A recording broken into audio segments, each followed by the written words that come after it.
यह अंश रामायण के बालखंड खंड से लिया गया है, जो कहानी का आरंभिक भाग है।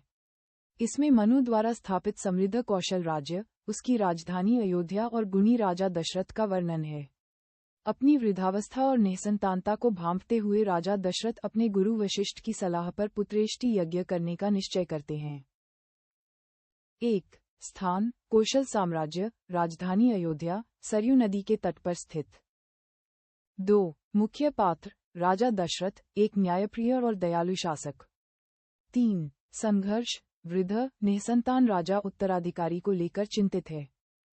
और 4. संकल्प: वह अपने गुरु से परामर्श करने के बाद अश्वमेध और पुत्रेष्टि यज्ञ करने का संकल्प लेता है।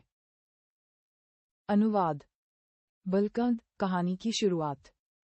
वैवस्वत मनु द्वारा स्थापित कौशल राज्य पवित्र सरयू नदी के तट पर स्थित है। सुंदर और समृद्ध अयोध्या इस प्रांत की राजधानी है।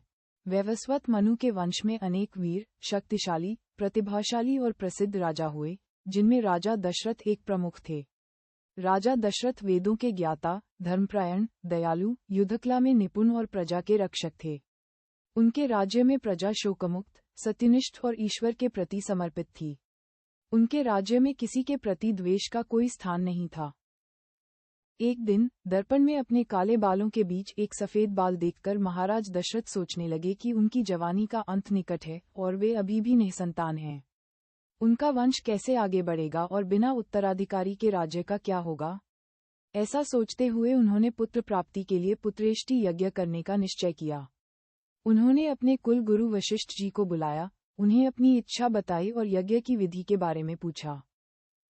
गुरु वशिष्ठ, उनके विचारों को उचित और तर्कसंगत जानते हुए, मुझे विश्वास है कि आपकी मनोकामना पूरी होगी, इसलिए आपको तुरंत अश्वमेध यज्ञ करने की व्यवस्था करनी चाहिए और इसके लिए एक सुंदर काले कान वाला घोड़ा छोड़ना चाहिए।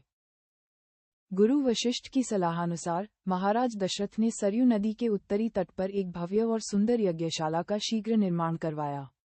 मंत्रियों और सेवकों को सभी व्यवस्थाएं करने का निर्देश देने के बाद महाराज दशरथ अपने भीतरी कक्ष में गए और अपनी तीनों रानियों कौशल्या, कैकेयी और सुमित्रा को ये खुशखबरी सुनाई।